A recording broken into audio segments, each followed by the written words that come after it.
We have a new World Heavyweight Champion.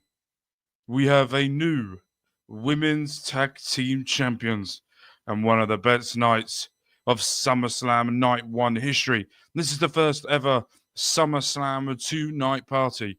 This is also the very first time in a very long time I am doing a video on my own.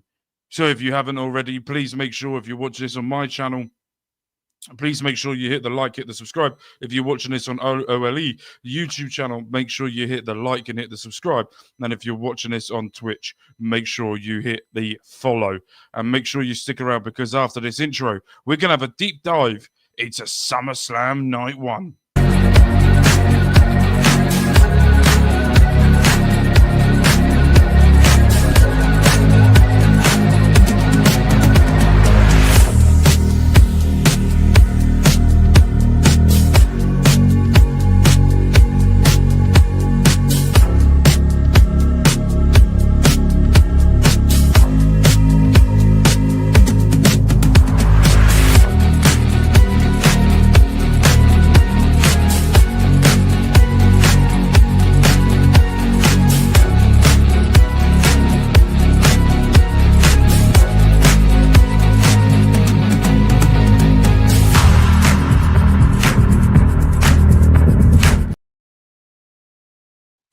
Here we are, ladies and gentlemen, and welcome back ever so much for this first time ever of Night 1 and Night 2 of SummerSlam.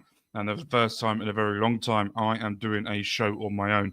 If you haven't ever said already at the beginning, we have got a quick dive into things that we've got coming up. We have got Roman Reigns and Jey Uso versus, as I call them, the Bron Breakker versus Bronson Reed. We also have the Women's Tag Team Championship match, where we had Raquel Rodriguez and Roxanne Perez going up against Charlotte Flair. And we will also be having Alexa Bliss. We will be talking about a match that I am going to lose my shit over, and that is Karrion Kross versus Sami Zayn.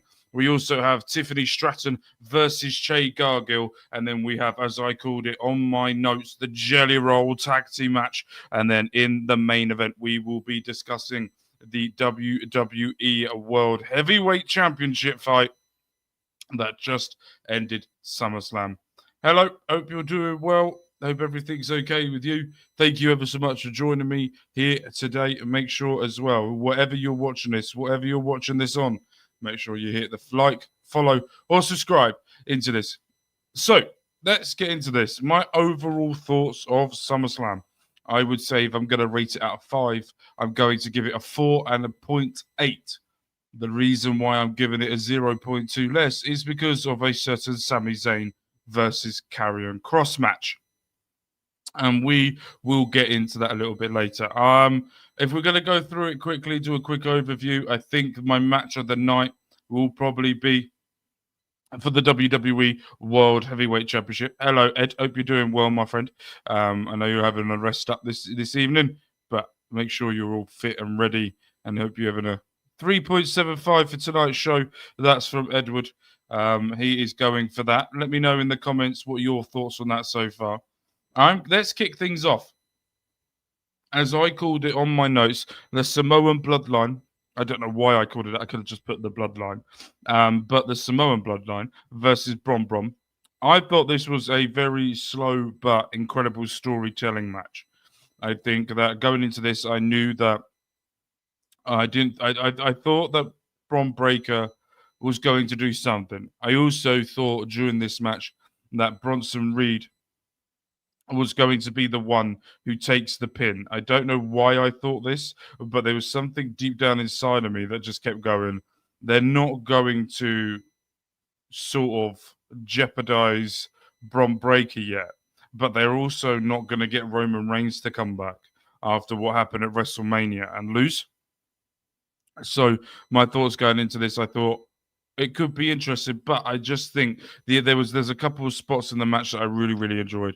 It was the incredible timing between Bron Breakker and Bronson Reed to stop the tag from Jey Uso and Roman Reigns. I thought that was brilliant timing there for the way that they were both able to, one, knock Roman Reigns off the corner, and the other to stop Jey Uso making the tag. I thought that was absolutely incredible, and it was really good to see as well. I'm also a little bit surprised about the jump over the top rope, should we call, from Roman Reigns, who decided that he forgot how to do it because it's been so long how to do it, that he would try and leap all the way up to the Titantron. That's how high that man flew. And that's how far that man went. Unfortunately, or fortunately for him, he was able to very quickly tuck and roll and be able to safely plant his way down, which was absolutely brilliant for him. And I just thought it was a good start to the show. We had a little bit of the 1D Jimmy and Jay did when they were in the bloodline. And I think that one of the talking points of this match and one of the talking points moving forward is obviously going to be the story around it, that Roman Reigns sacrificed himself. A man that's always been a self-centered person, always been about himself, was for one night only able to sacrifice himself for the greater good, and that was to help his cousin Jey Uso to be able to do the spear and the Uso splash to Bronson Reed to pick up the victory. I do also think as well that there was a little bit hanging injury to Bron Breakker. You saw at the end of the night, and there was clips going around as well, that as he was walking up around the back of the entrance where they come out from, that he was leaping up the steps with Paul Heyman helping him up. So interested to see if that's going to be another injury on the cards for WWE, or he will be okay, just a bit of a niggle and be able to move on from that. So for me, I'm going to rate this match. I want to hear your comments as well in the comments down below. If you're watching this live, put it in the comments now. If you're watching this after the fact, then please put down in the comments down below your rating for this match and what you thought of that and where you thought this went. And we've got a comment here from Ed saying, good match, but I feel it went too long, but enjoyed the beats here more than other matches that went too long. A 4 for this match from Edward. I enjoying the show. Enjoyed watching the show. Yeah, it was a good show. And I want to get your sort of ratings as well for the match. It's gone for 4. I'm going to go for a 4.5. I just thoroughly enjoyed this match. Yeah, I can understand people saying it's too long, but it's Roman Reigns. What do you expect a match to be? Slow pace, and then for it to pick up. Next up, let's get into the next match, and it is obviously for the WWE Women's Tag Team Championship. I think there is a common theme we're going to be talking about for the matches that are coming out for this evening, and it was basically a slow start with a big end. I think that is probably the best way to describe night one of SummerSlam. I thought that this match had a very slow, methodical way of doing things. I think that one of the big talking points coming away from this match was how good Roxanne Perez looked. I think she has absolutely elevated her game. And I also want to say as well, in this match, that Raquel Rodriguez, there was a conversation that happened even before Evolution with Kevin Nash that said she needed to be more of a big person, like a Kevin Nash type of wrestler. And she went away and thought about it, and she's come back. She's been absolutely phenomenal. The match she did with Evolution being the dominating one, plus others as well, she has really shown above. And then you had the team of Charlotte Flair and Alexa Bliss coming into this. Was there a chance of a turn for Alexa Bliss? There's always been a lot of talk over the past few months, ever since she returned, that she will be aligning herself with the White Six. But that will most probably happen a little bit further down the line, with the White Six going after their 6-man tag TLC match coming up tomorrow night. But I do think that this was really, really good. And very much this as well. I love the match. Roxanne and Raquel were good here. Charlotte and Alexa were telling a story we've seen before, but I like what's going on. Absolutely. I think we all know the end goal here, and we all know what the ending's going to happen. But One of the things I do like to see is a lot more Alexa Bliss and a lot more Charlotte Flair. And we had a bit of a moment in there where Alexa accidentally hit Charlotte, had to drag her back to her corner to make the tag, was going to go for Sister Abigail DDT. Charlotte Flair runs in, sees what she's doing, big boot to Raquel Rodriguez, sends her out the ring, where Roxanne Perez was able to pick up the pieces and able to pick up the win, which is absolutely incredible. And now we have new Women's World Tag Team Champions. I want to hear what your ratings are of this match in the comments down below. As I'm going to frequently say during this show, if you're watching this after the fact, after this live show, then please put in the comments your rating. And if you're watching this live, let me hear what you've got to say out of 5. I'm going to give this a 4. I just think that slow start was a little bit too slow for me. But I do absolutely think that the women put on an absolutely incredible show. And I think that the women's tag team division is now going to be elevated a lot more, and I think turning Charlotte Flair into a face type character at this point, and she's just going out there. If you watched Unreal, you'll see that she's sort of just enjoying herself now. It's got that pressure off, doesn't need to elevate, or needs to elevate, but able to not have the whole workload herself, which I think is incredible to see. We got a comment here. The match for World Women's Tag is exciting character development for Charlotte and Alexa Bliss, something that Asuka is lacking since getting called up to the main roster. Also, the lack of storytelling for Asuka as well. Don't get me wrong, I like Kabuki Warriors, but they need more character development and storytelling. I get what you're saying, but Asuka is just phenomenal on her own. 4.5 out of 5 for me. It was a fun match. 4.25 for me. That was very good. It didn't feel too long. Now, we're going to go into a match in a moment that I'm probably going to piss a lot of people off. And I am going to say now in advance, I don't particularly care because this match thoroughly pissed me off. And we are talking about, I've just realized I do have graphics at each match, which could have made it a lot easier. It's this match here. It is Sami Zayn versus Karrion Kross. Now, I had slight hopes in this match that this match was going to be a really good storytelling match. And I had hopes that WWE would do the right thing. I'm also not on the massive bandwagon of pushing Karrion Kross. I am someone that thinks Karrion Kross should be seen more. I think he's got a good story in him, but I'm not feeling it as much as what I see online or in the crowd. But this was absolutely woeful, ending to a story. I think that they just did this to appease the fans. I think they've gone, well, you got what you wanted now. Shut the fuck up. I think the wrong story was told in this. Sami Zayn looking like a heel at one point. I was like, we're not getting the boring Sami Zayn story where he always has to fight within himself to get out the other side and be able to prove himself. We know Sami Zayn can fight within. We've seen it fucking million of times.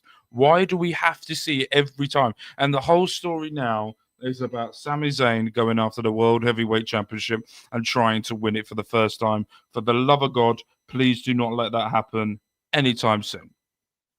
And I don't think that's going to happen anytime soon after what happened after the main event. But I just think it was absolute horseshit. I think the way that they did the match, I think the beating from Sami was giving Kross was good. I also think as well, it was very much one of those where Sami was like, he's got a bit of an edge to him, but then they didn't pull the trigger on that. Karrion Kross had good moves in that, but it was just a bit utter bollocks. This is apparently Sami Zayn, Karrion Kross's last match. Okay, but there was no. You could have swapped. I really, and I mean this respectfully as I could, but you could have swapped this match for Julia versus Zelina Vega. That would have been a lot more interesting than the way they did this match here. I think maybe it was just a nice little send off, or there might be more for Karrion Kross to do. There was a little bit of a tester for him. I'm not particularly sure. But for me, I can't stand the Sami Zayn bullshit story that we're getting every single time. I think it's a load of bollocks. I think it's a load of crap. I'm sick of seeing it every single time, and I don't ever want to see it again.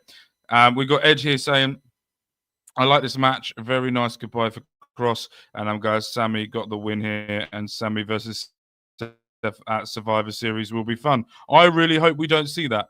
I really hope we don't see that at all whatsoever. Sami Zayn doesn't deserve it, and I think it'd be a load of bollocks to put him in there. Right. I'm going to give this match a 1.5. Anyone else got any other comments for that? Sammy is not better than Gunther. I'm not even going to show that comment because after what we saw in the main event, he is definitely not better than Gunther. So before we get into this any further, there is a calendar that comes up on our local establishment during the week as we're halfway through the proceedings. Yes, this is not going to be the hour-long production that we do going into things. This will be, for me, quite nice. A quick show, because as you can tell by the time there, I don't know whether you can see it back to front, it is currently 20 to 3 in the morning. I am very, very tired, but I am here. It's SummerSlam Night 1, and let's have a look at the shows that you've missed and the shows that are coming up. Never gonna stop, never gonna change, never gonna do the things you say. Run my own way to get there. Pulls a coin and I don't seem to care. In the air, no more crowd, just the opposite kind of few clouds. So tell me this time is coming for the sake of all your lies. Why don't you try to be wise? Know that I need you anyway.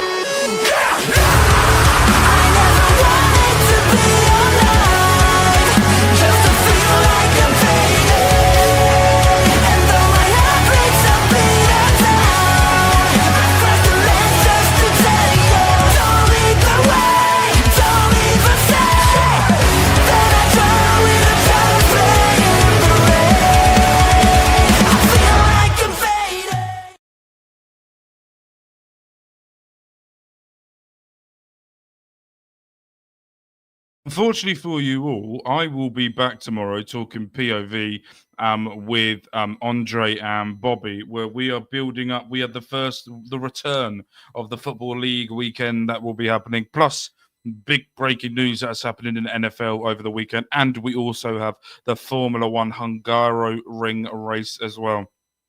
And we have that coming up, and we will be discussing that. That is all. The down below in that banner is all for our local establishment. That was where you can check all of the stuff that is coming up and the stuff you may have missed earlier this week. Right.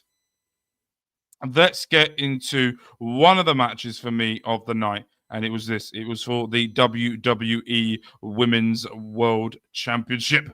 And I have to say, I am slightly shocked at the winner of this. I did not call this. I did think that we would be seeing a new champion. That has nothing against Tiffany Stratton. I just felt that the way that they were pushing Jade Cargill recently, getting through Evolution, not only that, getting through WrestleMania, and been able to pick up and winning the Queen of the Ring as well.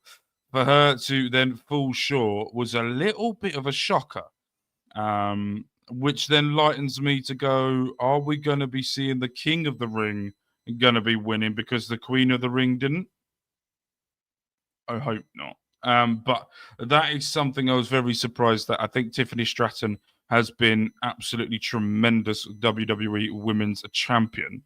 And I think the way that she's carrying the SmackDown Women's Division is good. I just need to see her with different opponents, not Nia Jax. I don't want to see her with Nia Jax.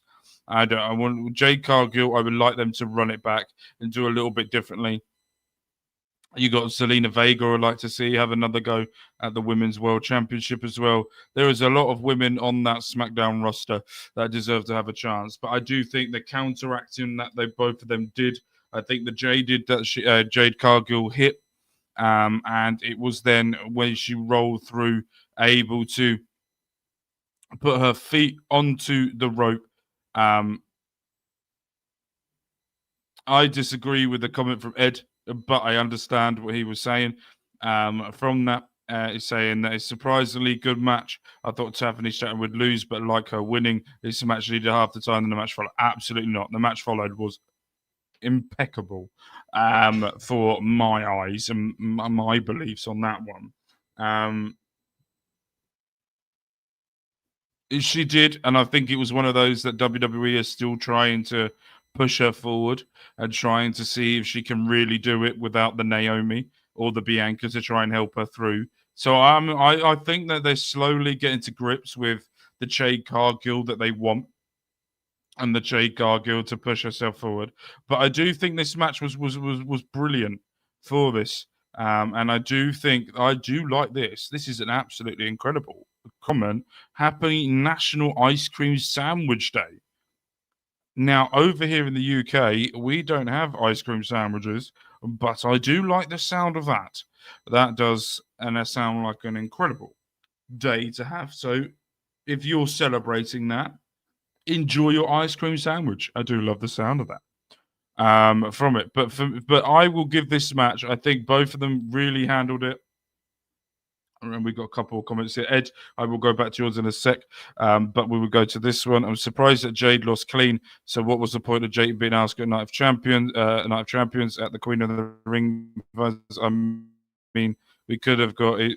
But no, I disagree. Well, then who's going to win? Io's already after the World Heavyweight. It was already champion. Asuka losing was to push Jade and get her in that with an experienced competitor and have her go against someone like Asuka could really sort of propel her into those sort of matches that she's in. It wasn't clean, but it was clean. There will be points of where Jade Cargill will go, if I did this differently, I would have been world champion. But you've got to also remember, I think this was her first women's championship match since being singles championship match since being in WWE. So even though she's been there a little longer, she's also had a couple of injuries, set her back a bit. She's also been in the performance center working a lot. I just think we've got to treat Jade like a newcomer, and we're not treating her like the experienced veteran. A bit like Tiffany, if you think about things, Tiffany Stratton is much more of a veteran in this than what Jade Cargill is by the amount of matches Tiffany has had compared to Jade. So I do think that this was the right decision. I do think that having this type of match was a good thing to do. And I think getting Jade this experience will help her moving forward. And I think her pushing herself forward a little bit more. Ratings here, we've got Ed saying a 3.75. It had 7 more minutes. It would have been I don't care about how long matches have. It's all about what they do in that allotted time. And for me, I'm going to give it a 4.5. I think the quick action, the quick tempo, Jade holding her own, Tiffany holding it out, and Tiffany walking away, your WWE Women's Champion. And then we're going to go into the next match for you, and it is the penultimate match before the main event, where we had the incredible tag team match. The outsider that Logan Paul keeps calling Jelly Roll teamed up with his idol and his friend Randall Keith Orton against Logan Paul and Drew McIntyre. This match was very slow to begin with. Very slow to begin with. Jelly Roll did a really good facial expressions and acting in this. I was very surprised at the way that he was selling things. You could tell that they trained him more on selling than they did on some of the moves. I think the way that he built himself up in this match as well, and to get the crowd really behind him, showed him what an absolutely incredible competitor he is. Randy Orton as well, being the apex predator and trying to help out as well. But then you had to going up against, and as Michael Cole and Wade Barrett truly said, this was really a handicap match for Randy Orton because Jelly Roll is green, is new. Yes, that is the joke, bud. That is the joke. Yes. It's very much Logan Paul saying he is a full-time wrestler, letting the outsiders come into it. It's fully tongue-in-cheek joke that you can go, okay. All right, I see what you're doing. Type of thing from there. And I do think that, and I want to say a big congratulations or fair play to Jelly Roll for being there for that table spot. And sometimes you get those people that will do it, but Jelly Roll took that like an absolute champion, the way he did that. Here we go. It was barely passable for, let alone a big 5 PLE. That was awful. No, it wasn't. You're always going to get that. It wasn't awful. It was a good match, a very good match. You had Randy Orton doing the good stage. You had the storytelling that is very much for it. If you're a pure wrestling enthusiast, if you love the wrestling side, then you are going to get it. Hello, Amanda. Hope you're doing well. We can see the comment, but we are not there just yet. But stick around. We will be getting to that. But Jelly Roll did an absolutely incredible. The way that he did it, the way that he sold, the way that he come back into it. Didn't pick up the win, which I think was the right choice. I don't think Jelly Roll and Randy Orton would have been passable for a victory in this match. But I think the Claymore to the face and then the Frog Splash really did do that. Ratings for everyone in the chat. I'm going to be giving this a 4. I think this was incredible. If Jelly Roll, who lost all that weight, who did an absolutely incredible weight loss on doing that, and I think that the way that he performed as well was someone that should be getting a lot more respect for it, and I think that he deserved that, and very much as well. -5 for Ed. That's why we don't show it, and then we got a 4 out of 5. For this as well. Right, we are now time for the main event of the evening, and it was very much of would they pull the trigger, would they not? And unfortunately for me, they did. This is for the WWE World Heavyweight Champion. Now, if you don't know Gunther's career, I'm going to give you a little bit of history.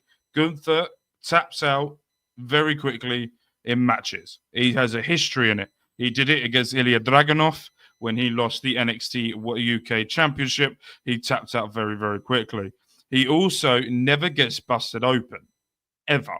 Also, as well, Gunther, when he is back against the wall, he very much struggles to come out of it. That has been Gunther's career. That has been the slight little weakness in Gunther is as soon as some things get really, really tough and they get really, really on the back of him, he struggles to fight his way out of it. And that was the proof here today. It was very much the same way of Gunther's career, and I think it was the right way to do things.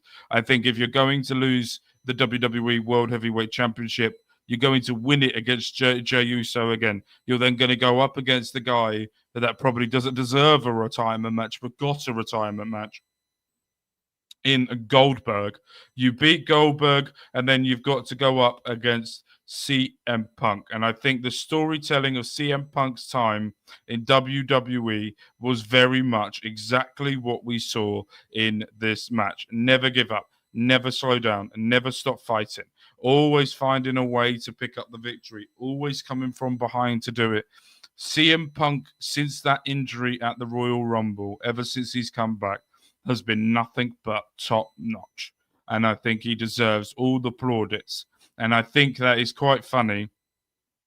And I think that he's it's quite funny that CM Punk, we'll get to that in 2 seconds. We've got a comment here. Here we go. I'm sick of this. Gunther is a cocky snob. He deserves to lose over and over if that's the match he's going to keep having in big spots. However, this match was excellent. It's very much, Gunther is very much now the guy that he will take the reins, make the world title as big as it possibly can. And then when it needs to be passed on to someone, it gets passed on to the right person to take it forward. I think Gunther doing this and having this story is very much of, okay, you defeated me. You're now on to being the best in the world. And I think that's probably the greatest moniker that you can have in WWE right now, is being given that mantle of being the best in the world. And I think CM Punk proved today that he is very much one of the best in the world. He can fight from behind, can do anything he can. And then there was a discussion we had on our Discord where at one point, because I was very wary that the injury wasn't talked about enough. The injury wasn't really discussed. And I just felt like something was going to happen. And then there was one discussion that Ashra Pizarro put up, was that Bron Breakker could take the briefcase and cash it in if his knee injury is that bad. But then we saw that the Seth Rollins music hit. We saw him come out to the stage on crutches with the knee brace, and then he's saying, just wait, I'm coming back for it. He turns around, walks away, throws the crutches down, gets the knee brace off, runs down to the ring, gets Jessica Carr into the ring, beats him down with this briefcase, stomps him in the head, and now Seth Rollins is your new world heavyweight champion. So the beginning of night one of WrestleMania, of SummerSlam, sorry, to the end, there have been 3 world heavyweight champions. We had Gunther walking in, we had CM Punk in the middle, and then we had the Seth friggin' Rollins show to end it. I'm going to give this match a 4.9. I'm just a little bit sad that Gunther lost because I'm a massive Gunther fan, but I do understand the storytelling, and I think the way that they portray Gunther now is exactly what Gunther needs to be. The big, badass, bad bully that will beat you down, take you down, but then as soon as things slightly go out of his way, he struggles to fight back into that. And I'm interested to see. Right, we are going to end the show here. We've just been gone live for just over 31 minutes, and we're going to end it there. We will be back tomorrow for SummerSlam Night 2 review. We have got some excellent matches coming up for you tomorrow, so make sure to stick around for that. And we will be back tomorrow for a little bit more with Bobby Munson and Andre, plus other shows as well that is on this, but we're going to give you a fond farewell, and thank you guys ever so much for watching. There's going to be 2 outros. I do apologize. There's going to be my own outro, and then there's going to be the new OLE outro that we are going to be doing, so I can put stuff on both. But we're going to see my outro first, and then we will then go into OLE. So we're Love with Care. My name's been Mark. You guys have been amazing. And if you don't know who I am, I will be playing my banner down below. I have Mark Talks Football, I have Mark Talks Wrestling, and I have Mark Talks Men's Health, where I talk about men's mental health with other guests that I can get coming on. We had Andre C. from our local establishment come on earlier this week. We also have Melville Collins coming up to you next week. And I also have another guest that I just recorded recently that will be coming up to you the week after that. But we're Love with Care. My name's Mark. You guys have been fantastic, and we will see you guys tomorrow for more of great WWE content.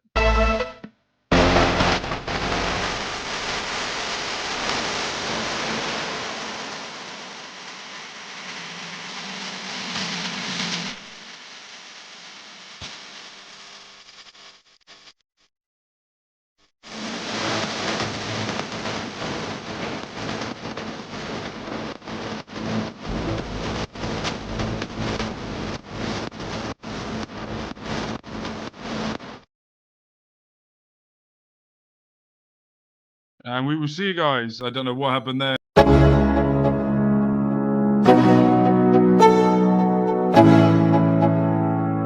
Let's go.